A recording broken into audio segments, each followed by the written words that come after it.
Hey, a lot of work put into this moment. A lot of work. Remember one thing today.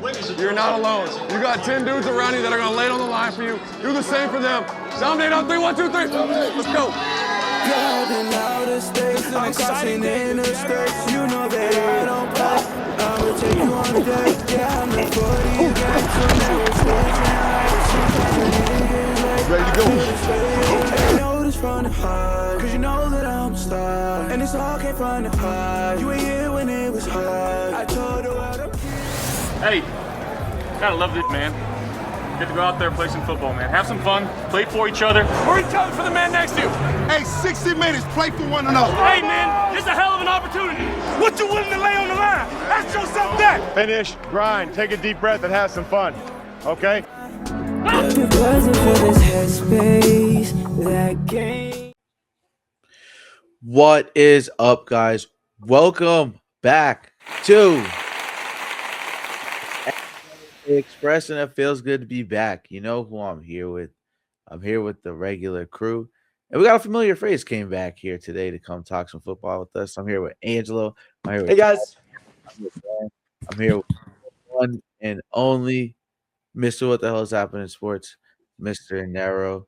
How are you guys feeling, and how is the holidays? You know, I know we took a little bit of a break. Man, how's the holidays? I was sick also, by the way. Sorry, chat, for anybody watching. I was sick as fuck. So it took us a little bit longer than expected, but we're back. We're in full swing. We got some announcements for you guys coming up this weekend. We got shows for you guys coming up daily. Starting my solo show. I will be on the Bears Wire podcast with Mr. Tyler soon. Yes, sir. The Spoked B Center show makes its return this weekend. 30 and Beyond basketball makes its return this weekend as well. You know, because football, unfortunately, is over. Or close to. Well, Pretty much, it's over. Like, there's one game left. It's over. You know what I mean? Like, so we got to get into hockey. We got to get into some basketball because, you know, those are also some other sports that we do provide for you guys. I know you've been seeing a lot of football, so you guys don't even remember really. We've been doing some hockey here and there. You know, we kind of try to feed you guys some Bruin stuff here and there. But at the same time, a lot of it's been football. So I'm hoping you guys are going to tune in with us this weekend for a lot of this stuff. We are going to go live this weekend for those. So anybody that's going to tune in and watch those, you guys can come through. You guys can watch us go live. But how was everyone's New Year's, actually? Because we haven't done one since before a that, month ago. right? A month ago. Yeah. How was New Year? I want to hear about everybody's New Year's real quick because, you know, I want to hear the stories. You know what I'm saying? I don't know if you guys like high noons, drinking some tequila, going out, having a good Okay, time. we're not you like know? you, man. We're not like you. We're All like... right. Whatever. I'm like you. No Yeah, worries. you feel me? Yeah. It was smooth. I mean, I can't really say too much because I don't want nobody getting in trouble on here. You feel me? I don't want Hey. nobody getting in trouble, but you know, it was smooth. I can't complain. You know what I'm saying? My New Year's was like my birthday. I just had a birthday just recently. As of Saturday, I'm 26. Did the same thing like I did on New Year's. I was Shout with out some Nero. women. Happy birthday to Nero. Appreciate you. I was with the bros. I was with some women. You know what I'm saying? You know, at the age I'm at right now, you know, I'm just a bachelor. You feel me? So that's all I can really say without really saying too much, you know. So, I'm a bachelor. for the young, for the people that are still young, enjoy being young. I still wish I was young, but when you get older, there's a lot more of the world you're gonna be able to see. So, yeah, that's about it. Yeah. Type. Mm-hmm. I quite literally didn't do much. I'm gonna be real honest with you. Just been doing my own thing, chilling, doing stuff for base 8, obviously, and I'm gonna get into that later. But watching sport, literally, I've done pretty nothing. I had a family matter to attend, like at the beginning of the month, but that's more personal stuff. I'm not talking about. No, for sure. Absolutely. I didn't do too much on New Year's, bro. Kind of stayed in, chill, watch sports. Didn't too much else. That's Yeah, fair. But yeah. I mean, with your No, team I in the can dig playoff, it. what you expect? Yeah, definitely enjoyed that. No, my New Year's was chill. Just like Nero said, celebrated my birthday just 2 days ago with the fam. Uh-huh. I turned that big 1-7. Sad. Yes, I sir. feel old, guys. I feel old. Okay. I feel All the right, youngest all of the right. bunch. I feel older than Benny. I mean, it's the truth, sadly. That's just all right. Okay, whatever. I've been dialed in on the sports. We don't talk about it because it's a wreck. It's a wreck. Eagles suck. Yeah, being an Eagles and a Flyers fan must be tough in this climate right now. Yeah. And a Phillies fan must be tough. He's doubting. He's doubting his life. Hold up. What are you? And the Warriors are losing as we speak. So what? It's there even you go. worse today. It's even Yeah, worse. Let's go. Draymond Green is washed. Trade Kuminga. They're never gonna play him. Yo, But Giannis we'll to the save that Warriors. for this weekend. We'll save that for this weekend. We will be talking about that this weekend. We were talking about Giannis Antetokounmpo will be on the move. I know you guys saw that. That's some big news in the NBA world. But to get right into this NFL AFC Playoff Recap, and tomorrow we will be bringing you guys the NFC. We've got to talk about the Bears. You know what I'm saying? The Seahawks. We got to talk about the Panthers. Bryce Young had another playoff game. Played decently well. It was awesome to see him get out there. Played better than CJ Stroud did. We're gonna talk about CJ Stroud today too. So, CJ Stroud. Oh boy. Uh-oh. I have some questions for you. But the first game we're gonna start with is the Buffalo Bills beat the Jacksonville Jaguars 27-24. And now this was honestly, it was an interesting enough game for me personally because I felt like, this game really showed how much James Cook and Josh Allen carry this offense. And I think this game also showed how much that, Sean McDermott can potentially almost be outcoached and has been outcoached. And that has led to his firing and his exit as a Buffalo Bills head coach. See you later, Sean McDermott, brother. So it's your time. It's crazy. We had talked about that as well. Yep, absolutely. Yeah, I mean, we all predicted it here. We never steer you guys in the wrong direction. For the most part, everybody kind of knew Sean McDermott was. Well, not everybody, honestly. I don't think a lot of people thought he was going to lose his job. To be honest with you, Bills fans are actually upset, which I don't really get. Like, why they'd be so upset about him getting fired. Like, he hasn't gotten you over the hump once, and Right. My glorious king is your father. So I don't understand why you would probably let go of him, other than when they hired Joe Brady. Now it's good, honestly. It's in-house. The offense really hasn't been the problem. I don't think he's really been given enough tools outside of James Cook, Josh Allen. I mean, you could say an offensive line, but the receiving core I feel like has really been underwhelming for the most part of Joe Brady and Sean McDermott's tenure as coaches and coordinators of the Buffalo Bills. And another thing too, the Jacksonville Jaguars. I mean, this is a team that overachieved all season. Trevor Lawrence is another guy this season that we saw take numerous steps in development as a quarterback. The same thing we saw with Bryce Young. We just saw in Drake May. Most notably Drake May obviously being second or first, shuffling back and forth between him and Matthew Stafford this year for MVP. So you've seen a lot of development with some young guys, and Caleb Williams, I throw him in there in the mix too. You saw a lot of development with him going to the playoffs, winning a playoff game. So, for me, I think the biggest thing is that Liam Cohen has completely revitalized and turned around this team as a coach. And I think that, a lot of people in the that watch football don't understand how important coaching is. It's extremely important, and I think that's more than half the battle. I think it's really 60-40, in my personal opinion. Yes, I know coaches can't go out there and play, but players can't go out there and coach. while they're on Right. the field. Yeah, of course you have your responsibilities and you can do your pre-snap reads, but you can't go out there and coach 24/7 while you're out there playing on the field. The field of vision is different. So, just looking at those situations, I got a question for you guys. What are the Jaguars' expectations for the 2026-2027 season? I would say where they're at right now, it's definitely to get back to the playoffs. I mean, I see in terms of the teams to look out for in the AFC South right now is the Jags and the Texans. Now, the Colts are the Colts. They just have to find a way to really get themselves over the hump towards the end of the season to make a playoff push. But the Texans and the Jags should be back in it next year, bearing any injuries or anything like that. I would say, at least for the Jags to start off with, you got to re-sign Devin Lloyd. That's the first piece that they have to, continue with the puzzle is add him. Because, I mean, when you look at this Bills game that just happened, they should have won that game, but they scored too early and they left a whole lot of time on the clock for Josh Allen.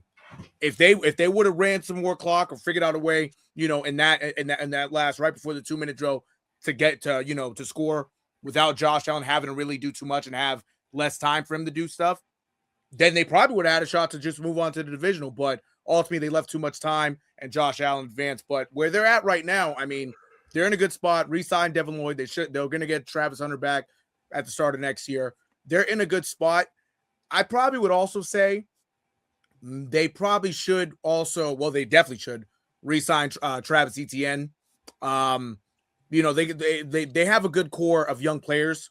Re-sign Etienne, re-sign Devin Lloyd, and they should be able to run it back. I mean, you got Foy Aluakun right in the middle, 2 men in that defense. I mean, everybody is in good shape. Trevor Lawrence took that big step. Liam Cohen did a great job. All you got to really do is run it back and get the right pieces back. That's about it. Absolutely, 1,000%. Yeah, definitely. Like being bad at playoff. Like I said, AFC South.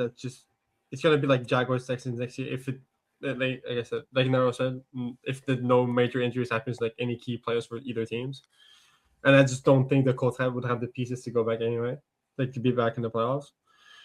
If you get like a guy like Parker Washington and Brian Thomas Jr. really running, especially Brian Thomas Jr., if you get really running again against that offense, like crazy good. Like Parker Washington, you really like turned up like second half of the year. If you could do that for a whole year, that often is scary.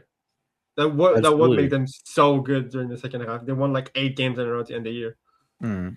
So like that, if you like tune up that offense, keep Etienne, keep Washington and Myers like in that like offense core, and Myers and Jacoby Myers. So if he's, I don't know if he resigns or not, but like if he resigns, if he isn't already, that offensive core is like basically like there's no tune-up that needs to be done about it. Right. And if you have 2 tune-ups also. I think this team's going to be even better next year, especially like with Nero said, if they re-sign Devin Lloyd and they're going to get back Travis Hunter. I think we can expect them to be back in the playoffs next year, and I personally think they're going to make an even deeper run. I think it was good for this group of guys that they have to all get a taste of the playoffs. I know Lawrence has been there before, but I think it was good for him, this new coach, for all these guys to at least get a taste, and I think next year they could definitely go farther. Absolutely. I can't forget about Hunter as well. I forgot about him. Yeah.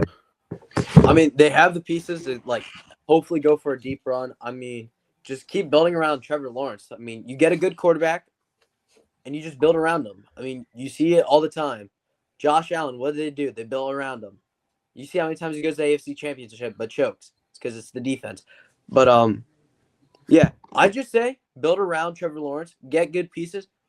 I mean, me personally, I would try to go for a veteran just to show like those new guys the ropes. You know what I mean? But I mean, that's really it, to be honest. Just get them like over the hump and have them potentially win a Super Bowl like in the next 10 years. Yeah, I mean, I think their expectation next year should be an AFC Championship game. Like at least to make it there.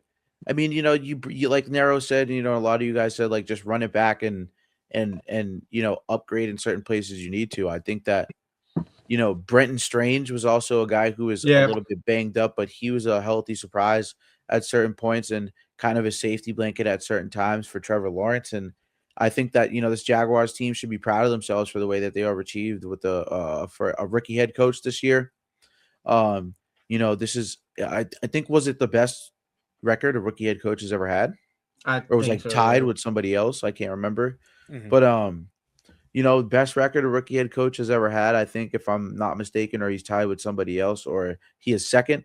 But this is a situation that the Jaguars have been trying to fall into for a while, and the whole Urban Meyer experiment didn't work the best, and they haven't really necessarily had the best of a coaching rotation. So, so I think it's a good thing for them to shoot for the AFC Championship game, see how far you can get, and run it back with a little bit of an upgrade in certain places, and then, hey, shoot for the Super Bowl the year after that. I mean, Angelo, I know you said 10 years, but I'd go so far as to say the Jaguars team 3 or 5.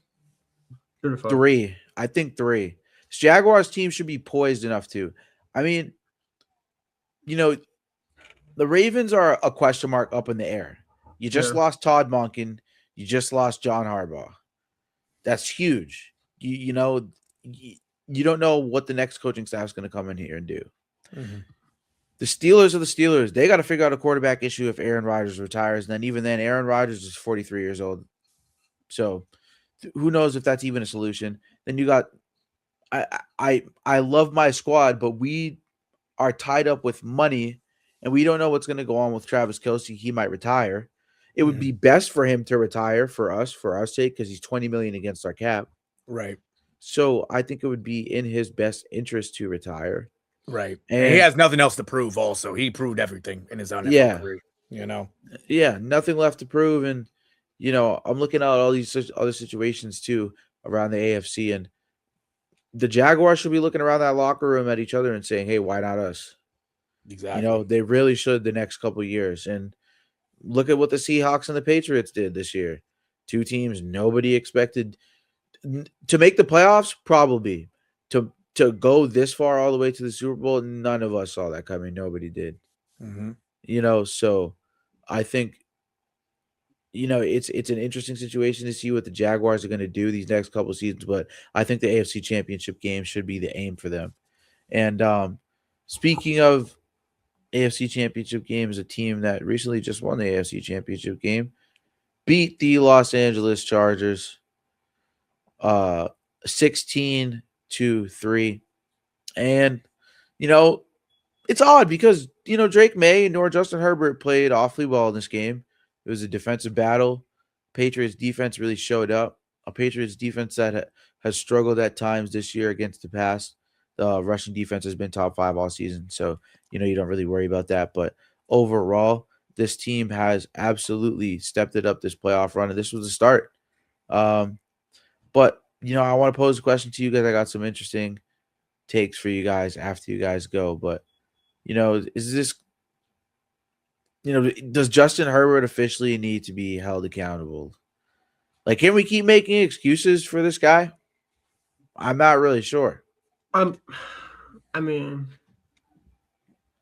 this game, it was sacked 6 times, and we all know this offensive line this year was not the greatest, especially at the end of the year. On that, is that really an excuse to say how they really need to be held accountable? I don't think he's that bad compared to what his stats shows. Right. Because yes, his offensive line is bad, but that's not his fault if it's bad. He's a good quarterback, but he can't do anything if his offensive line don't do nothing to protect him. No, that's true. I mean, I will say this. About a month ago, I did say that the Chargers were not winning a playoff game again this year. And sure enough, it happened. It's one of these things that, like Amari even asked in this question, like, can we hold Justin Herbert accountable? We can. I mean, shit. In all 3 playoff games that he's played in his career, he has shit the bed. He has. He shit the bed in Jacksonville. He shit the bed in Houston last year. And for the most part, again, I know he's banged up or whatnot, past defense, but you always are going to look at the quarterback, right? The quarterback's out there trying to get his guys going, man the team, get everybody together, win a game. For some reason, Justin Herbert, when it comes to an AFC wildcard game, and it's fucked up because it's an AFC, it's not even a divisional, it's always a wildcard game because he's never gotten out of that. Every time it's an AFC wildcard game, he's always fucking up. A bunch of picks, turning the ball over. It's one of these things also. It's like, damn, it's like, what more does the front office, what more does Jim Harbaugh have to do in order to get Justin Herbert to actually win a fucking playoff game? Right. It makes it's tough. It was a tough watch. I mean, again, injuries are part of the game. He was hurt. I understand that, but shit, there's been a whole lot of guys playing with injuries. And Phillip Rivers played an AFC Championship game with a fucking torn ACL and almost won that game. You know what I'm saying? Like, it's right. You got to play through injuries, and everybody else has to step up. But in order for everybody else having to step up, the quarterback got to be the one to make everything function. So yeah. You know what I'm saying? It's another year of Justin Herbert going home early. We'll see what happens next year. But yeah, man, all it really shows is this guy gets to the playoffs and he can't win. Yeah. Yeah. I mean, I pretty much agree with Nero. I mean, I'm looking at the stats. These were, what happened to the offense? Like, these receivers didn't really do anything in this game. Like Quentin Johnston, Lamb McConkey.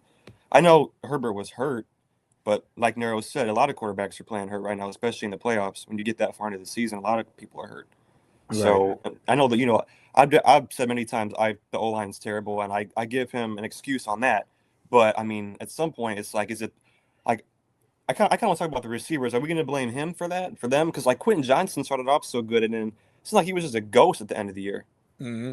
Like, he was less involved. McConkey had a sophomore slump. Gadsden, I mean, all these guys just had about 20 to 30 yards. No one was anything crazy. Right. So I don't know if that's to blame him, if that's to blame, or if that's on them, or if that's on Herbert. Mm-hmm. I don't know. No, that's for sure. And even I will time to throw because of the O-line, not giving him enough time. I don't know. No, exactly. And I was going to say also, freaking Keenan Allen also dropped a crucial third down. He dropped a third down catch with nobody around him. Especially while they were still in the game. I think the Pats still had only like 10 points at that point. It was 10-3, and matter of fact, no, excuse me, it was 6-3, and Allen dropped that. And after that, I'm like, man, these guys aren't helping him out. Like Keenan Allen, a Hall of Fame type of talent. With especially his status, you got to catch these balls. If you're not helping the quarterback out, what more can he do? Truthfully, right. Yeah. Yeah. I mean, if you ask me, hey, man, I think it's time we start to sit here and hold this guy accountable. I just think if we're going to keep putting this guy in certain breaths with certain guys, we're going to have a conversation on what we can excuse him for. Because Right. Joe Burrow went to the Super Bowl with a middle of the pack defense, a shitty defense, and a terrible offensive line. I'm just saying this is a guy that we hold in such high regard constantly, and that's including myself. And now I'm starting to ask myself, can I keep putting him up? Can I keep putting him above certain guys? I don't know if I can. It's tough. It's tough to sit here and watch this unfold because I've been a Herbert defender a lot. You guys can even ask Luke. I've been a Herbert defender a lot. And it just doesn't seem like he can play well enough. And when the lights are the brightest, like you guys just said, right? He just can't put it together, like Nero said. And I don't understand why he can't put it together, for what reason. But I get what you're saying, Tyler. Yeah, some people were ghosts. And I know that, but he was playing well without a run game for a while when Hampton was out. And maybe not even without a run game, because I don't even want to disrespect Kamani Vidal or anybody else that was playing. But it's just for the sheer fact that we're looking at the situations that Justin Herbert's been in, and I get it. You can say whatever, but Harbaugh is supposed to be this, Super Bowl caliber coach. He's been before. He's won a national championship at the college level. That accounts for something, I would hope. And we're just looking at the situation. We can't hold Herbert accountable anymore. I don't know. I'm sorry, guys, but I don't agree. Fuck that. I think it's time we have to start having a conversation of where he really ranks. Because at this point, you take May, you take Stafford. Shit, you take Jared Goff. Probably. Mhm. Probably do. Shit, at least he's won.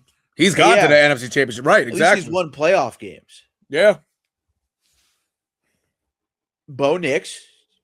You probably take Bo Nix. He's won 2 playoff games. Or, well, 1, right? Because he had a bye week. Mm-hmm. So 1 playoff game. Mm-hmm. He's won a playoff game. With arguably a worse weapons room.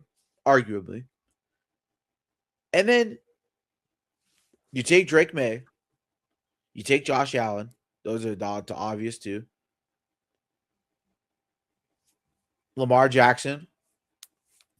Aaron Rodgers, for God's sakes, obviously, because he's won a Super Bowl and he's been to NFC Championship games repeatedly.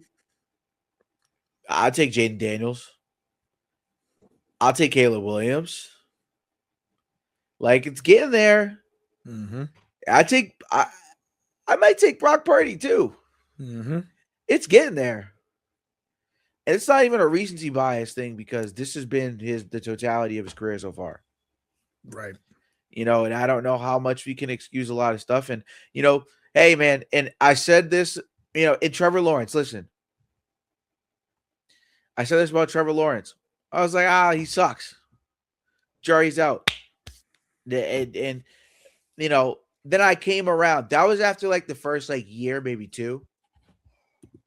Then I came around because I was like, you know what? He's had terrible coaching issues. Urban Meyer and his scandal, apparently cheating on his wife, doing all this other crazy shit. All this other crazy shit with Urban Meyer. And, other distractions, they're not necessarily building around him correctly, paying Christian Kirk fucking $100 million or whatever the fuck it was. Just doing heinous shit. No offensive line.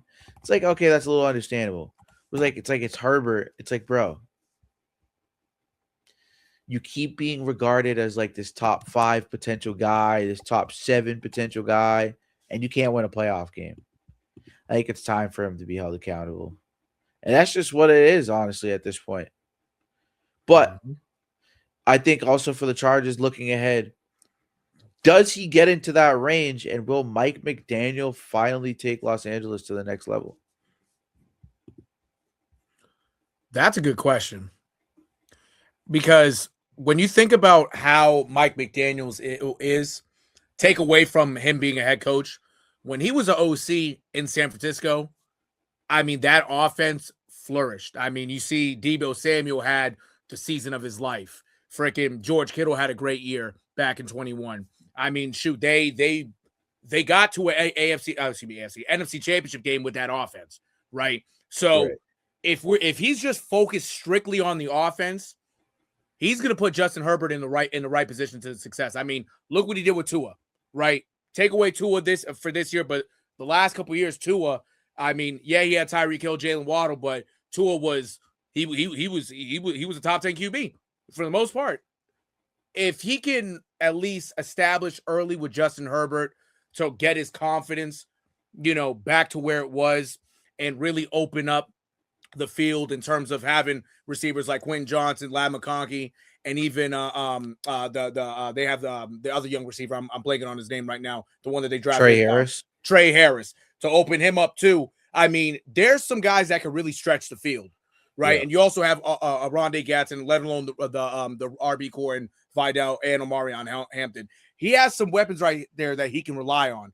But for him, I just feel as though if he can at least get that confidence back up to where it was early on in the year before he got hurt, I think Mike McDaniel will be able to really take him to the next level just based on him being confident and him drawing up plays that, are the plays that, oh, yeah, we saw this from Tua. We saw Tyreek Hill catch this long ball. We saw Jalen Waddle do this. He can do it. He can do it. Right. And in the bright lights of LA, shit, Mike McDaniels is best suited for that. That's a fact. Oh, yeah. Definitely. If McDaniel we all know that he was best and as an OC. Like as soon as he got out of Miami, he said, "Okay, he's not getting. I don't think he's taking another coaching job. I think he's just going offensive coordinator." And I think that's what he's best at. And with Justin Herbert, like you said, he's just having he's having issues like offensive end of the bed. Obviously, like offensive end is gonna be like Matt Daniel, like a whole thing. But like all of that, I think if McDonald could get that offense running, the weapons are there for Herbert, and with the right players, the right calling, I think that it can make that whole offense flourish, and make Herbert like really perform with that whole offense. I agree. I think if he can be the OC that we've seen him be in the past, I think this offense can finally get it going. I think they have the talent at receivers, tight end, running backs. I think they have good weapons around Herbert to get this offense finally in a flow with him at the helm. I mean, McDaniels. I don't know. I'm actually blanking on this right now. I think he might do good as an OC with Herbert. Like we said last time, like Herbert and like everything he's done. You just have to find that one person for him, and you can see if he can truly shine under them or not. I'm trying to think of quarterbacks who were asked years, and then once they got that right OC, they just flourished into another player. Like Daniel Jones. In New York. Yeah, Shane Steichen, yeah. Yes, Steichen. That's true. That's a great example. Yeah. And now, because he's on the Colts, he was 1,000 times better. Change of player. So maybe McDaniel will push Herbert into that what he needs him to be. Maybe instead of trying to throw it down 50 yards, maybe they'll just have him run it, for crying out loud. I don't know how to explain it. It's no, I totally get what you mean. I think it makes sense, yeah. I get what you mean. And yeah, I think Mike McDaniel will, and I think Justin Herbert is the quarterback that fits Mike McDaniel's scheme. Tua didn't, and somehow he made Tua throw for 4,000 yards in a season. Mm-hmm. So it only goes to show you the skill that Mike McDaniel has as an offensive mind. He's not a defensive guy. So, Miami, I'm not sure they hired somebody as a defensive coordinator, but if they did, I feel like they did already, if I'm not mistaken. They hired Jeff Hafley as their head coach. Yeah, Jeff Hafley. Yeah. Oh, yeah. They hired a defensive minded head coach is probably what I meant to say. But yes. Thank you. I appreciate you, Tyler. Yes, Jeff Hafley. Yeah, who was the defensive coordinator for the Packers, correct? Yeah. Yeah. So he knows defense. So, the Packers secondary, linebacking core, great front up there, and in the secondary in the back end there. But, I think that this offense can go to the next level, and, it only will go to show so much this upcoming season when Mike McDaniel goes out to LA from Miami. But this next game we're about to get into, the Houston Texans play the Pittsburgh Steelers. Not really much to say about this one. This is more of an offseason one. Obviously the Texans wiped the Steelers. CJ Stroud played like shit, and they still somehow won. But it's probably like shit. They had 250 yards. yeah, but he still didn't play well. Yeah, I know. Relatively, still didn't play well. Mm-hmm. Mike McCarthy becomes the Steelers' next head coach. I feel like this is a lateral move. I feel like it'll improve the offense depending on who they get. But the reason why they hired Mike McCarthy is because of his ability to groom quarterbacks. So yeah, I saw that call. I was like, pause. It's not really a pause. I get it. I know. But I'm just saying, I think the biggest question is, will Aaron Rodgers return for one more season with his old head coach? I think so. You got his guy. That right there, that's an Aaron Rodgers. See, that's the thing also. What you got to realize about Aaron Rodgers, and I know you guys have kind of seen it also. Aaron Rodgers is always going to get his way. Somehow, some way, Aaron Rodgers is always going to get his way. And once Mike Tomlin stepped down, right? Immediately, I said to myself, I said, it got to be Mike McCarthy. Then you start hearing the rumblings. Oh, they interviewed Mike McCarthy. Okay, bet. You know what I'm saying? You can interview everybody else. You know who's getting the job. Sure enough, he got the job. He's from Pittsburgh, a great homecoming. But you already know if Aaron Rodgers wasn't there, I don't think Mike McCarthy would have gotten that job. Truthfully, I really don't think. And it's not a bad. Trust me, it's not a bad hire. It's just one of those things that okay, you know he's there. That means you're gonna get one more year out of Aaron Rodgers. Because for the most part, I mean, shit, Aaron Rodgers he did all right, I guess, all right. But you know he's old. You know the Pittsburgh franchise overall at the moment is kind of just in a flux. Truthfully, it's been in a flux for the last few years. So yeah, one more year, Aaron Rodgers. You know, hopefully Aaron Rodgers, survives. But yeah, it's really what it comes down to. I personally, I don't think it's a bad move, but obviously it's not like the greatest move for the Steelers. Obviously, I think that makes sense with like the whole Rodgers thing. Like you want him to come back, you have like one of his like old coaches come coach him in Pittsburgh from last year. I think that does make sense, but I think, to be clear, is McCarthy a defensive or offensive minded coach? Offensive. Okay. That makes my point irrelevant. I was like, if I was going to say if he's defensive minded, I would have minded like offensive minded coach. But if he's offensive, yeah, that makes sense. Mm-hmm. Yeah, I mean, to be honest, I feel like that's the main reason they did this move. I mean, he's not a bad coach, but I feel like they wanted to get one more year out of Rodgers too. Mm-hmm. Yeah. Oh yeah, absolutely. And maybe wait till next year to draft a quarterback since this class doesn't have too many at the top. Mm-hmm. Absolutely. Mike McCarthy. That's all I'm going to say. Yeah, so I feel like the Steelers just handed the conference to the Ravens. I'm not going to lie. I, as an Eagles fan, I'm remembering what he did with the Cowboys. No. That's why. I'm also being a hater on him, too. So it's like. That's why I'm saying that it's not the greatest move for the Steelers. I think that just hands the conference, the division to the Ravens for like the next 2-3 years. Yeah. Right. So I mean, shit. All you got to do now is bring back Clay Matthews. That'll do the trick. Yeah. Might as well. Get AJ Hawk off the podcast. AJ Hawk back, exactly. That's it. That's it. Oh, yeah. No, I mean, I think he'll return for one more season too, as well as Narrow. Like, it's just a reunion. I think it's just I don't think it's worse for them. I think it's just a lateral move. I don't think it like makes them any better or any worse.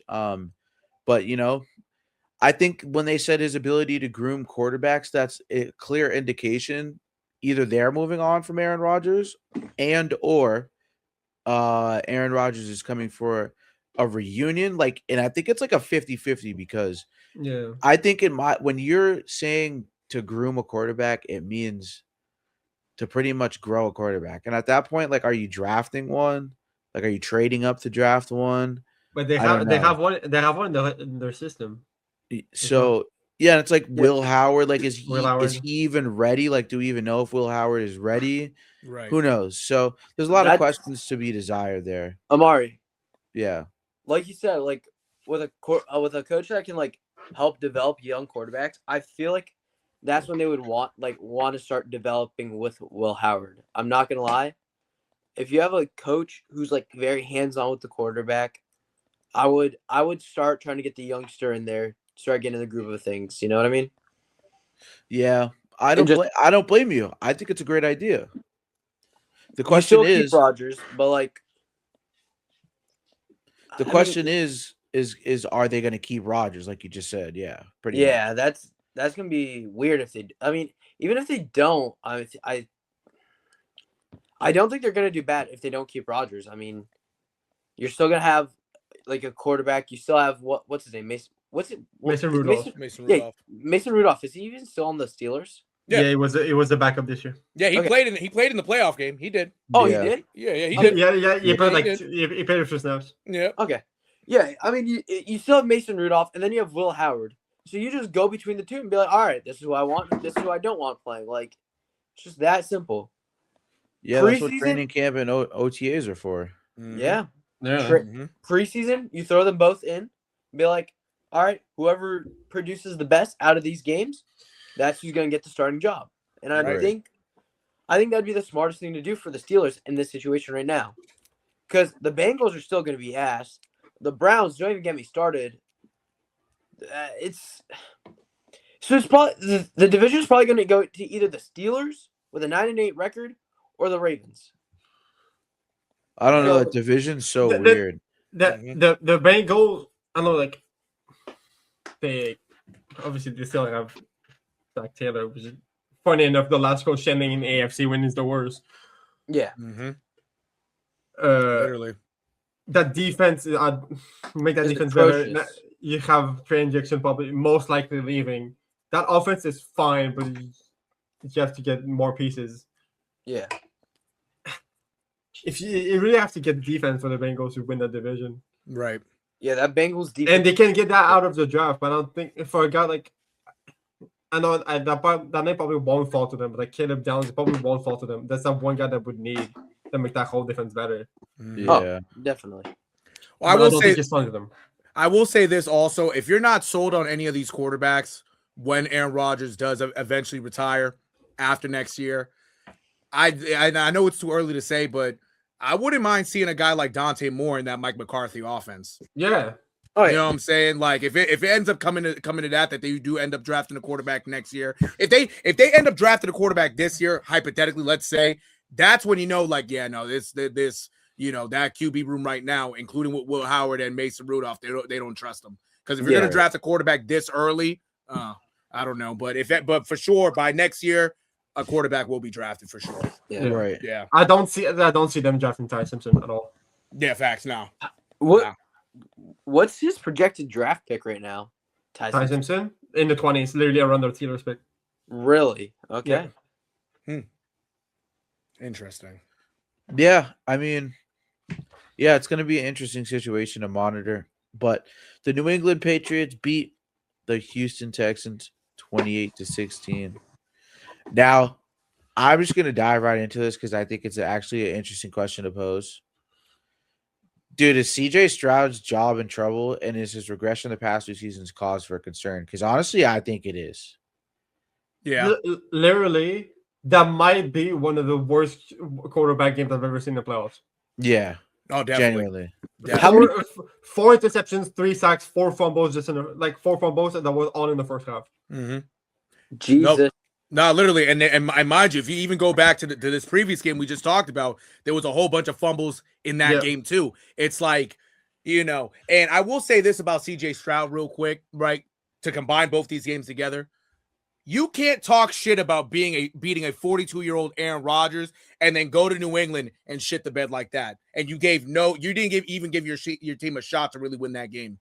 Right. Like you can't be yapping to then go lose like that. Like, it's better to keep your mouth shut because the performance that he had right there, man, like it seems like with CJ Stroud, you can count on him to win one playoff game, an AFC wildcard game, but you can't count on him to win anything else. It's like Justin Herbert. You can count on him to get to probably a playoff. He can't win shit. You can count on CJ Stroud to win a game, but that's it. It's just the first game of the playoffs he's going to win. Like, you know, it's that regression right now for the last couple years. It is troublesome because the weapons are there. The offensive line is suspect, but the team is there for him to actually do something. He's just not doing it. I don't know. I really don't know what's up with him. Maybe it's because they got rid of Bobby Slowick, you know, last year or something. But even this year, he even when he was hurt, Davis Mills did a much better job than him. So I don't know. I don't know what's up with him. By the way, I meant 4 interceptions, not 4 fumbles. I bet. Oh, yeah, 4 facts. But yeah, no, that was 4 interceptions. No, for sure. But regardless, that shit was that was pitiful to watch. Yeah, that was maybe one of the worst first half of a quarterback I've ever seen. Exactly. Like just the 4 picks just in the first half. Mm-hmm. That was a very bad game for him. I honestly do think it is concerning because, like, you know how many quarterbacks would love to have an offense or a defense like he has. Like, their defense isn't even the reason that New England had 28. Most of it was because didn't he throw a pick 6 one time? He did. Like, most quarterbacks would love to have that defense that he has, all the help that he has on the other side. He's got I know Nico Collins didn't play in this one, but he's still got Nico Collins. Dalton Schultz is a solid tight end. Run game could be better, but it's just like he has things around him that, he's not like he has no help. So it's been 2 years now. It's not just been one. So I know he was hurt, part of this year, but I don't know. We'll see. It definitely is at least concerning, Yeah, Right. It is really concerning. He completed 20 passes in this game, and like, who would you consider is like best target now? Like after Nico Collins, Maybe Jaden Higgins. Yeah, I was gonna say maybe Jaden Higgins, and Jaden Higgins had a decent game. He was the guy with the most reception, 59 yards. Yeah, he threw 13 targets to Xavier Hutchinson. I think it was a lot. He threw them a lot. Hutchinson got 23. Oh, wait, no, 23. Wait, no, 13. I'm looking at 13 targets. Yeah, and 10 to Higgins. Mm-hmm. So I think Dalton Schultz went down in this game too. I think he got hurt. Yeah, but usually he's at least okay. 2 reception, 2 targets, literally. Yeah. Yeah, he had 1 big catch early on, I remember. But 42, yeah. Well, yeah, I didn't mean 23 targets. I was stupid. I meant 13. Scott, at this point, with like his playoff performances, especially this year, that's when if I'm in the front office, I'm in high alert. Because if you can't produce for me, if I'm in the front office, I'm signing somebody by the next offseason, or I'm drafting a young guy to take that spot. I mean, I don't care. Because you should not be shitting the bed that bad. Like, Ben, what was like his worst pass in that game? A narrow. You might have to answer that question for me. Narrow, you muted. Narrow, you muted. Narrow, you muted. My fault. No, you're good. His worst pass in that game. Let's see. So I'm gonna give him the 4 interceptions, right? Yeah. So 2 of them were to Carlton Davis. Both of them were on the sideline, right? Yeah. You had 1 tip ball to Woodson. Yeah, the other is Marcus Jones. The other is Marcus Jones with the pick 6. I honestly would say probably the 4th interception. The pick right 6? Right before half. Because the way how he threw it is he basically lobbed it to his receiver. He basically went like this. Yeah. Right. But he gave it enough arc that Carlton Davis was able to acrobatically get 2 feet in. Yeah. Like on that play right there, it should have just been thrown out of bounds. It should have, because what do you got? Like real shit. What the fuck do you got to lose right before the half? Like, you got to keep everything going. Yeah, that last one is too Carlton. Exactly. Yeah. It's like, bro, that right there, I was like, once he threw that 4th pick to Carlton Davis, I'm like, yeah, get this nigga out of here. Like, real shit. Yeah. If they would have even I feel like if they would have put Davis Mills after halftime, they probably would have had a shot to win the game. Yeah. I'm not going to cap. They should have. I like that, right? They let CJ Stroud rock. I get that's your franchise, but DeMeco Ryans, if you want to win a game, it doesn't hurt to sit your quarterback. It don't. It really don't. Like, what do you got to lose? If he's going to cry and pissy about it, at the end of the day, nigga, you trying to win a game, and you're not helping us win. Right. I'm not going to lie. I would hang it up after that, I'm not going to. I'd hang up the cleats after that performance. I'm calling it quits. You see 4 picks and how many fumbles? Yeah, no facts. I'm hanging up the cleats. I'm putting that helmet on there. I'm gonna make my jersey all nice and tight, hand it back to the equipment manager, and I'm leaving. No bullshit. I mean, that's the most reasonable thing anybody could do. Stroud didn't have a fumble itself in that game because the only fumbles listed are Marks and Alshire. Like, Marks is a fumble lost, and Alshire is like 2 recoveries. Okay. On defense, Stroud didn't have a fumble itself, but it was on the other side. May had 4 fumbles. Yeah. And he had 2 lost. And the other 2 were recovered by Will Campbell. Mm-hmm. So I tell you, CJ Stroud wasted a great performance by Will Anderson and Daniel Hunter. I tell you that right. That defense kept them in the game. No bullshit. Definitely. That offense was so fucking pitiful, man. And when I say offense, I mean CJ Stroud. That was bad. That was bad. Right. Yeah. Like, here's the thing also, like, it's even more fucked up that you look at Trevor Lawrence from 2 years ago throwing 4 picks in the first half, and he managed to come back and win the game. Right. Yeah.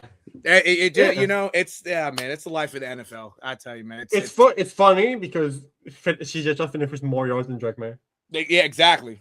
It's funny. That's the even worse part about it. It's like you had more yards. And you still lost. And you still lost. You still lost. Yeah, I think it is cause for concern at this point. I think the Texans shouldn't rule out drafting a quarterback down the road. Mm-hmm. Especially next year. Yeah. Maybe even this year, dude. I don't know. Yeah. Maybe even this. Maybe because there's not too many in the first round. I don't know. There's been those in the first round. That's it. Get a project guy, and then call it a day. Because I don't know. It don't hurt. It don't hurt.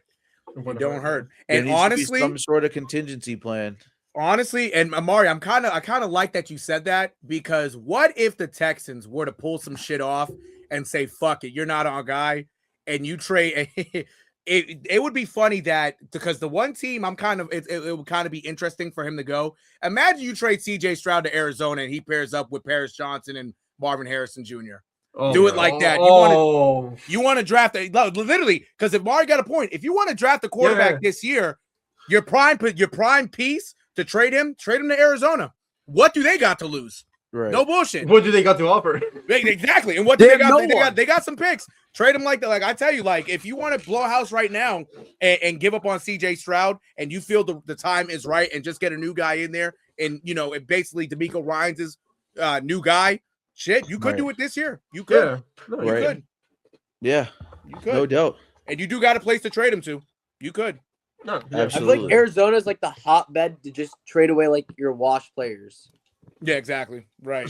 Yeah. Right. Yeah, for the most part. This next game was an OT thriller. The Denver Broncos played the Buffalo Bills. And I think this is a similar question we're going to ask about Josh Allen that we kind of asked about Justin Herbert. But will Josh Allen be Buffalo's next Jim Kelly? And can people keep making excuses for him? I said it early this year that he's Jim Kelly Jr. I did. I had to. Did. I did. Like I'm telling you, bro. I'm telling you, this is real. And we've all said it already. This was the year for Buffalo to actually win the Super Bowl. Yeah. It was this year. They had no Mahomes, no Lamar Jackson, no Burrow. And the guys that they had already in the playoffs. Justin Herbert, we spoke about him. CJ Stroud, we just spoke about him. Drake May isn't proven yet. You had Trevor Lawrence too. Like you had the teams to beat to get there. Right. And you mean to tell me, Josh Allen, you shit the bed? And it looked bad, especially fumbling the ball, throwing pit. Like, come on, bro. Come on, Josh. Like we can't keep making excuses. We can't. We can't. I get there was no receiver out there, but regardless, you made it that far. With Keon Coleman sucking, Khalil Shakir, being what's the word I want to say? Not being he's being all right, but he ain't nothing special. Undersized, exactly, undersized, right? Like Josh Allen can do so much just by himself, and he just didn't do enough again. And we've seen it countless times. The defense didn't fare well either. They've choked just like they have before. But when you're Josh Allen, man, you got to find a way to pull it out. No bullshit. Right. And I will say they got fucked over with that interception call. They got fucked over on that. So, but overall, Josh Allen, as of right now, he's looking like another Jim Kelly. Truthfully, I can't really say much. I don't know much about Jim Kelly. Basically, long story short, Jim Kelly lost 4 straight Super Bowls. He did. Oh, okay.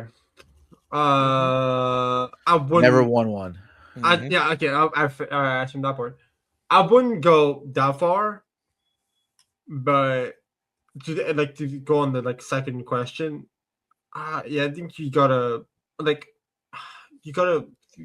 people cannot keep making excuses for him. The same thing as Herbert. I know, like I said, I know it's for Herbert, and I'm retouching on my point, but you can't keep making excuses for quarterback mistakes. Right. Oh, bad pass. Oh, it's not the offensive line, it's him. Oh, fumble. Oh, it's not the offensive line, it's him. Interception. Oh, it's not the offensive line, it's him. You get the point? Right. Absolutely. Like, if it's own fault, you don't have anyone else to blame other than the QB itself. Right. No, literally.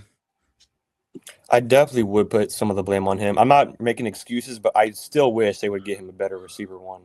Like, that's the one thing I wish he had a guy like AJ Brown, like how Jalen Hurts does. Yeah, but he had Stephon Diggs and still choked. He did. You're right. He did. Yeah. It would just give him a better chance, at least. I think it would, but there's only so much I can do to defend. I was like the same way I feel about Herbert is the same way I felt about Josh Allen. Like, bro, I've defended you both so many times. I've put you both in high regard so many times. And Josh Allen, rightfully so, he's been league MVP. But come on, man, turning the ball over like that in a game like that, you have to be flawless, bro. You do.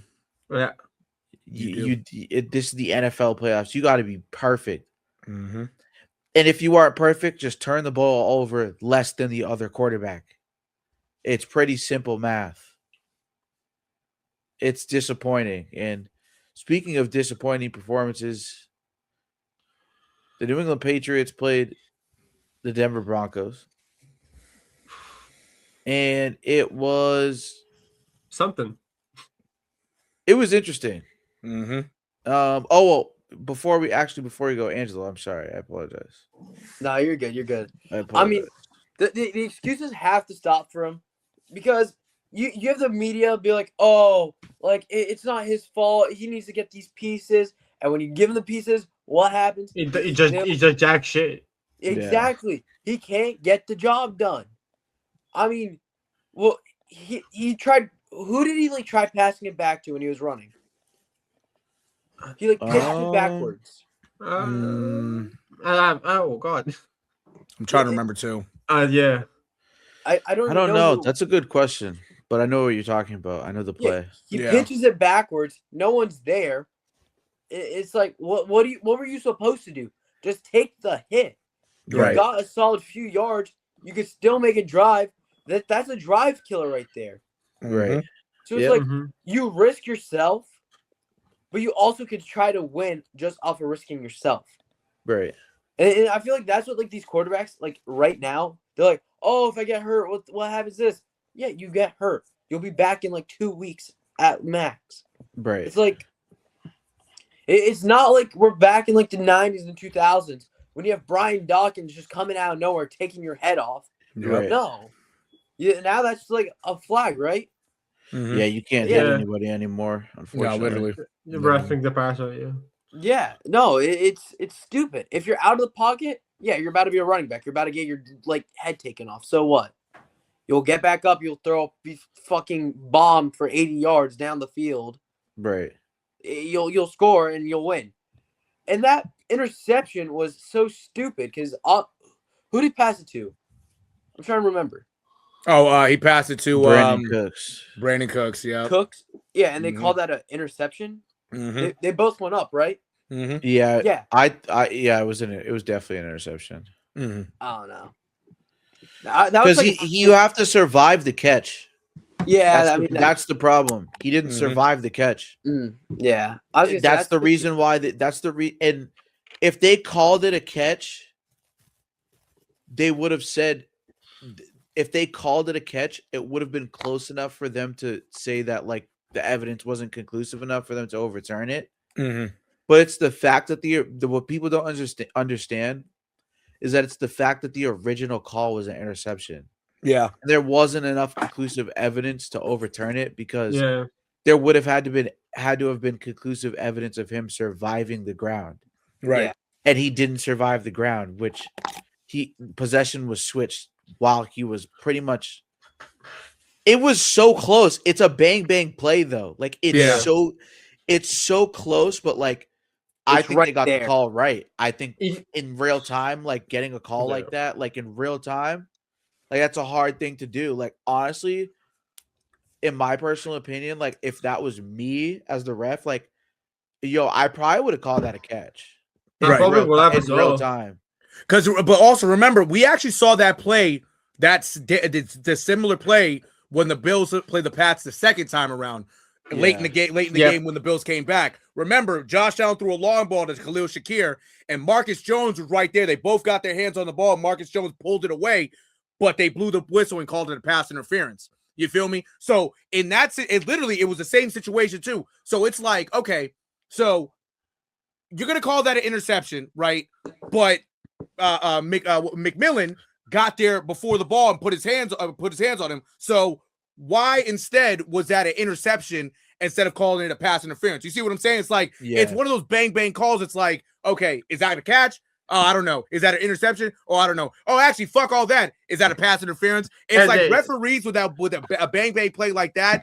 Whatever they call, we're always gonna look at it wrong. You feel me? Like in that situation, like Mari said, I probably would have ruled that an interception as well, because the way how he caught that ball, it basically almost assumed that they caught it at the same time, but McMillan just had more leverage on that catch. So I thought it was the right call too. A pick too. Right, exactly, right. It was a pick too. Yeah, exactly. So it's like whatever these refs don't see. That's the thing. We don't know what a catch is anymore. Truthfully, we don't. Yeah. That's what it comes down to. You have to make a football move to make a catch. Like what? Exactly, right. And then most of it's so funny because some of these instances where it happens, like the player will catch the ball and then like they'll take 1 or 2 steps and then they'll call it an incomplete pass. And I'm like, well, the rule. I've been on I'm like, well, how is that not him making a football move? Because he wasn't looking up, like he's defenseless. So now it's not a catch because he's defenseless. Like all the rule changes just fucked like a lot of the stuff. And I feel like, that interception, that call, I feel like they got it right. I feel like a lot of people are saying it's a catch. I don't think people understand the rule book. It's one of 3 things: pass interference, catch, interception. Exactly.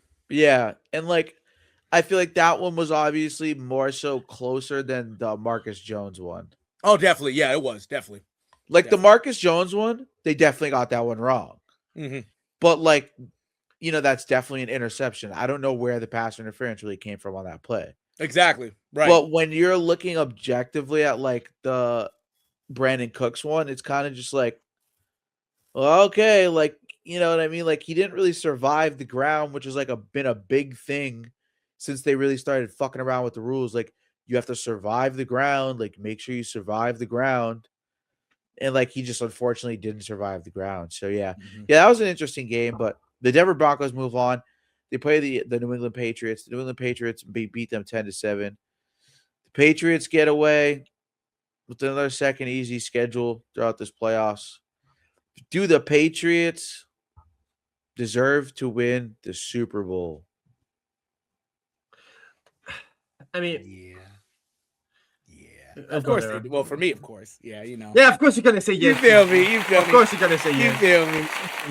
No, like in all honesty, yeah, they do. Like they've had, like you look at this run that they're actually having right now. It's very similar to 0-1. Very similar, especially the snow game that they played, especially in in Denver in the conditions like that. You took these. The quarterbacks that they play in Justin Herbert and CJ Stroud, and quite frankly, both defenses should have been able to give Drake May a run for his money, which they did. You feel me? They just found a way to win on their side because of their defense. Right. And a lot of people are counting out the Pats, obviously, and rightfully so. I mean, you look at the Seahawks team. The Seahawks team ain't nobody to play with. There's not. It's one of these things. Also, it's like the Seahawks have more talent. But I feel as though the Pats have more heart, right? Especially on defense. Do I believe they should deserve to win? They definitely should, because after what they did to Bill Belichick in the Hall of Fame, shit, you for the guys that played for Bill Belichick, go out there and show these guys, hey man, fuck these Hall of Famers, Hall of Fame voters. Go out and win a Super Bowl. You know what I'm saying? And I tell you, like, this is a team right now that has all the momentum to win it, but at the same time, the team that they're facing has all the momentum in the world as well, especially taking down. Well, we'll talk about that tomorrow. But if y'all know, and for the viewers that know who actually watch football, you know how the Seahawks got there. So the teams that they took down in their division, rightfully so, crazy enough, they took down two teams that they played 3 times each this year.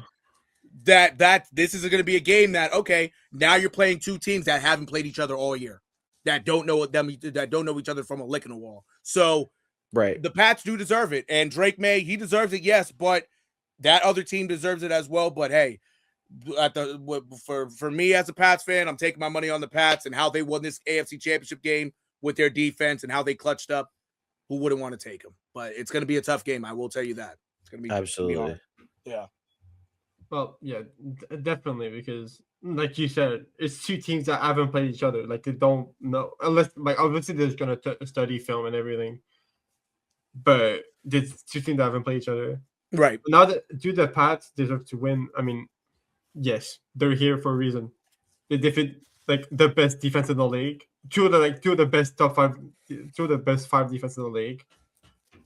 And now you play the Seahawks, who are going to be like one like this not a bad defense either. Like I'm pretty sure that like he's in the top 5 as well. Like it's hard opponents when you look offense for defense, like on both sides of on both teams. Do they deserve it? I was even though they have an easy schedule, yeah, but like if they beat the Patriots, the Broncos, like I said, two good defenses. Now if you beat the Seahawks, who also are a good defense, you haven't played them all year. Yes, they do deserve it, but it won't be easy because the Seahawks haven't they didn't played the 49ers and played the Rams. Are two division teams, and they played twice both of them twice, right? Year, with the playoffs being in their turn. So it's not going to be easy for the Pats. It's not going to be easy for the Seahawks. It's going to be probably won't be a kicking wall for either team because it's a Super Bowl. No teams can gets on the field flat-footed, unlike in the Super Bowl. Exactly. But both teams deserve it. But I think and we'll talk about it tomorrow. But I think the Seahawks might have it.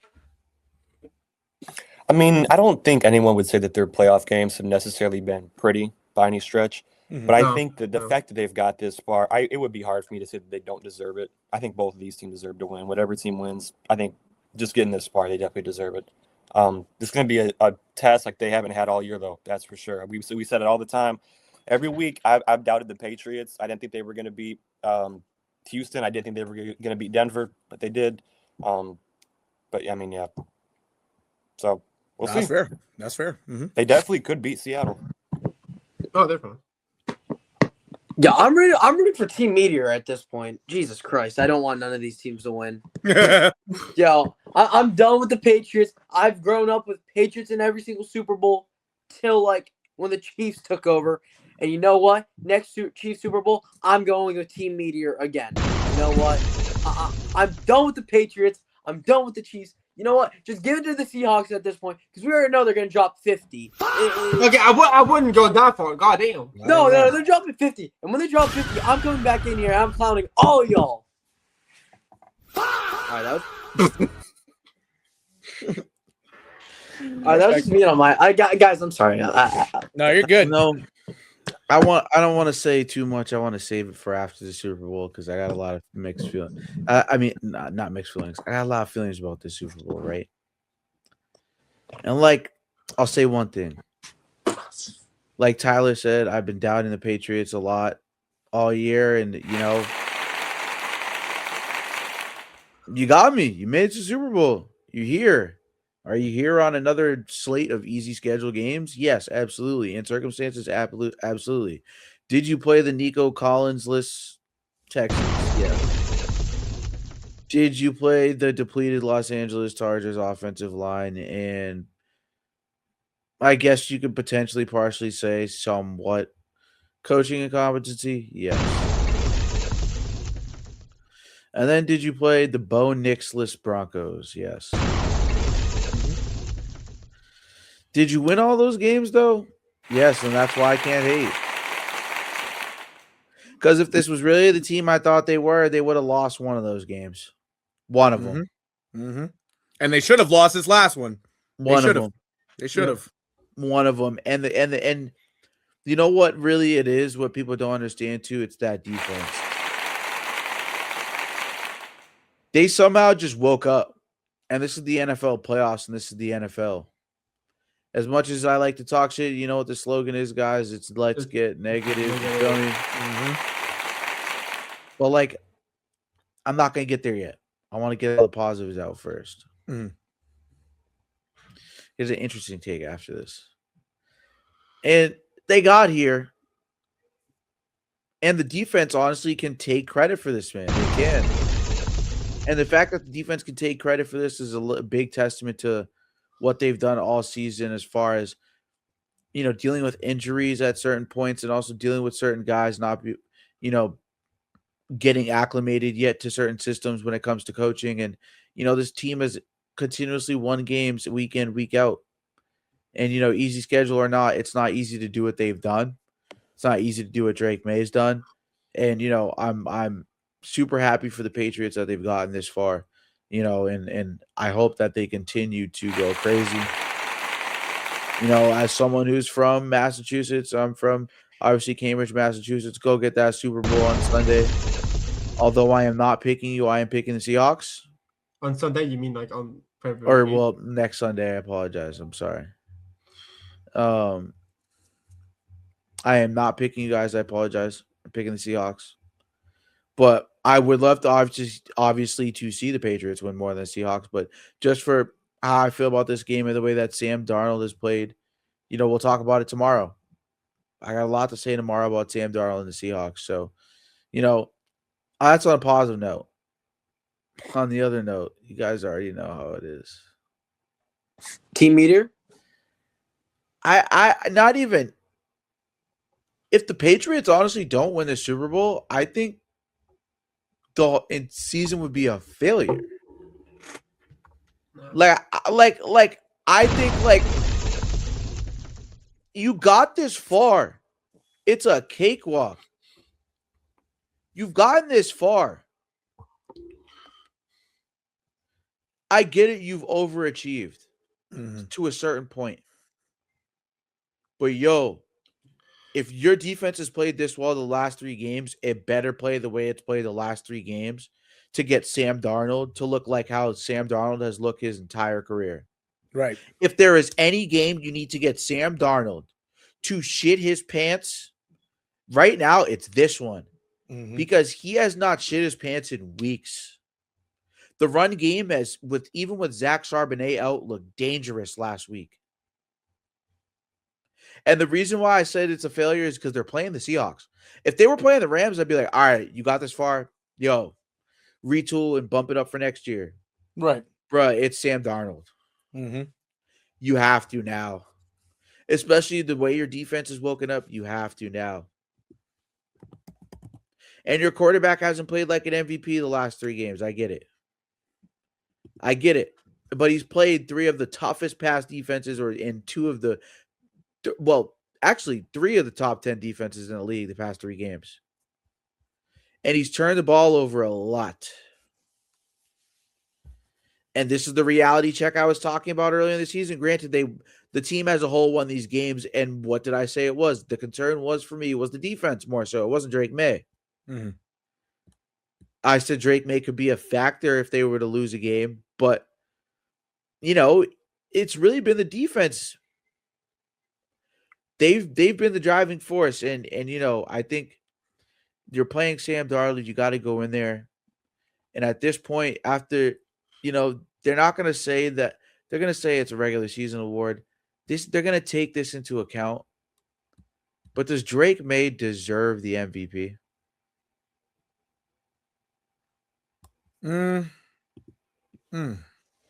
Last question of the night, guys. Let's make this one spicy, you know. Well, I'll tell you this. Does he deserve it? I give it to him. But do I want him to win it? Do I really want him to win it? I don't. You know why? You know why, really? And it's not, by the way, it's not on Drake May. It's because 95% of the time, if you win the MVP, you're not winning the Super Bowl. So why give him an MVP? So why give him the MVP? Give it to Stafford. He's not going to win the Super Bowl, right? You feel me? But ultimately, if they do give it to him, props to him. Don't get me wrong, props to him. But they're giving it to him on the regular season because this playoffs is for him. Truthfully, it's been tumultuous. So if we're judging MVPs, judge them definitely by the regular season. If we're going to judge by playoffs, also give it to Stafford. Because for the most part, up until this last game, hey, Stafford played well. Comeback win in Carolina. What was it then? Who did they play in? Who did the Rams play in the second playoff games? Say it again. The Bears. The Bears. Yes. Excuse me. They played the Bears. Did I, won the game. And for the most part, did well enough in this game, this last game.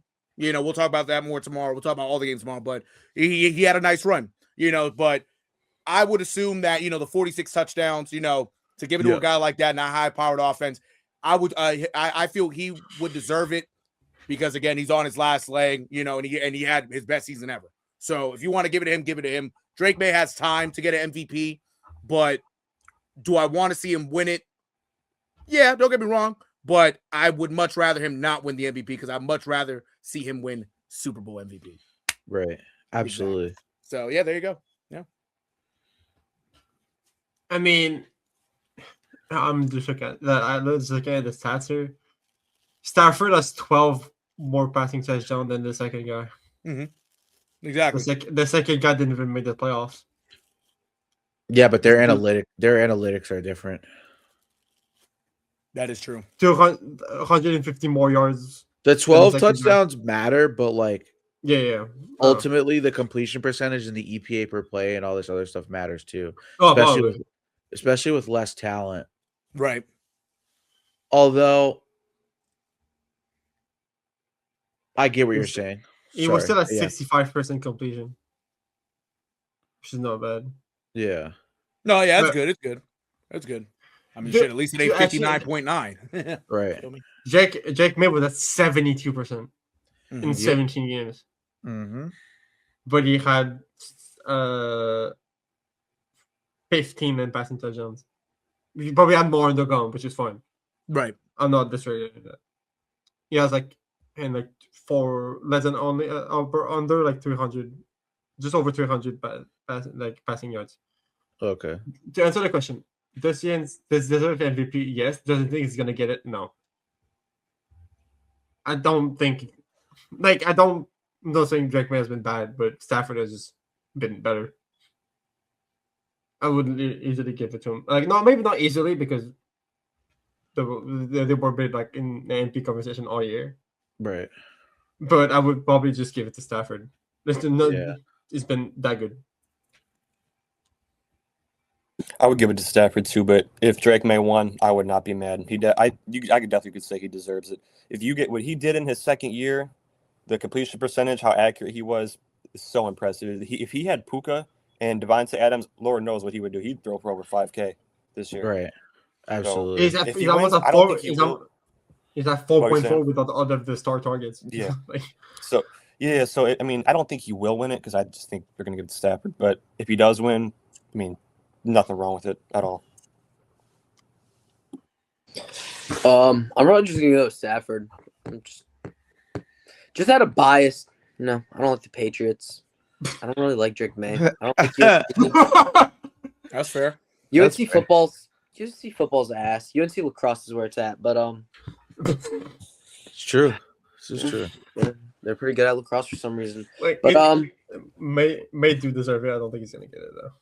Stafford's gonna win. I mean, like Ben said, reading off the stats. I mean, he was first in touchdown passes.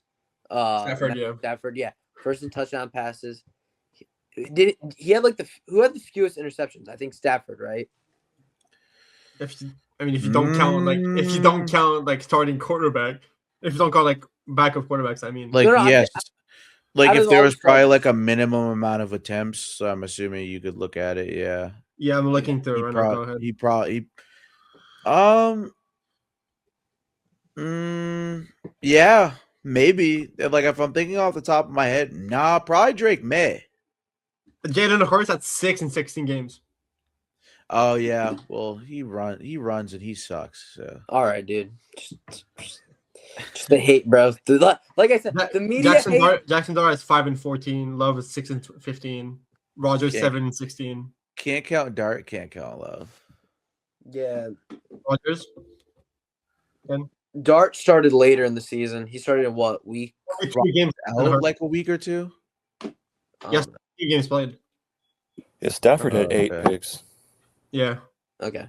Mm. Yeah, I would still go Stafford at that point. And May adds 8 picks as well, for reference. Okay. Yeah, at that point, I feel like Stafford would just be the right choice for the MVP. I mean, this is probably like one of his last years, so it's like, if this is his last year, let him go out with the bang. Let him get the MVP. I mean, he's already won a Super Bowl. I mean, nobody knows if it's his last year yet. He hasn't said shit. Yeah, but I'm saying like if this is his last year, just let him go out with the bang. Let him get it. Mhm. He's already won a Super Bowl. I mean, he's done a lot for both Lions and Rams, so I feel like just off of career alone, I feel like he would deserve this MVP. Just off the season he's had. Like Jordan said, May would have other chances. He has a whole career out of him. Yeah, exactly. Right. It's like 15 more seasons, maybe more, but like, I don't know. But like I said, also like especially like with the MVPs not winning a Super Bowl, the only one that has broken the curse has been Patty Mahomes. Shout out to Patty. But I mean, shit, Tom Brady won 3 MVPs and didn't win a Super Bowl. That you know. Yeah. So it's like, you know what I'm saying? So and excuse me, all those years He won the 3 MVP. MVPs in the same. He didn't win the Super Bowl in the same year. He won 3 MVPs. He won the Yeah. MVP. That's what you're saying. Yeah, no, he didn't. Yeah, the 16-0 lost that Super Bowl. When he came back from the ACL, his second year lost to the Jets, and then actually his last MVP he lost to Angelo's Eagles. So you feel me? Yes, sir. Yeah. So honestly, no, and without Julian Edelman, you feel me? But you know what I'm saying. But like regardless, no, I'd much rather see him not win an MVP because I don't know what it is besides Patty Mahomes to break that curse. Like 95% of the time, you win the MVP as a quarterback, or you do end up winning the MVP, respective to what position you are. You're not going to win a Super Bowl. You're not, even if you're there. Most of the time, you're not winning it. That's like the unwritten curse. Patty Mahomes has broken it, but you know, if I'm Drake May, like if you give it to him, give it him great. You know, that just means not to say he won't win the Super Bowl because he got it.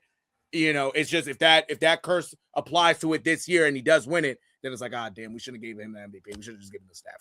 You feel me? Yeah. But now overall, I Stafford deserves it. I'd much rather see Stafford. He had a hell of a year. So yeah, Mhm. yeah. Me to end the episode here. Yeah, I mean, I think Drake May deserves the MVP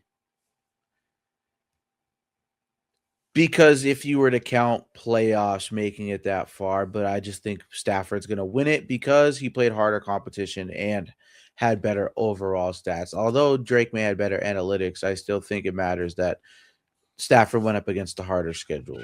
Right. So that's all I got to say for that. But thank you guys for tuning in with us again on End Zone Express. You guys already know the drill. We are here with the usual crew. You are here with Ben, Tyler, Angelo, and the one and only from What the Hell is Happening Sports WTHHS, Mr. Nero. Thank you guys for tuning in to End Zone Express NFL AFC Playoff Recap, and we'll see you guys tomorrow for the NFC Playoff Recap. Thank you guys for tuning in. Appreciate you. Yes, sir. Peace.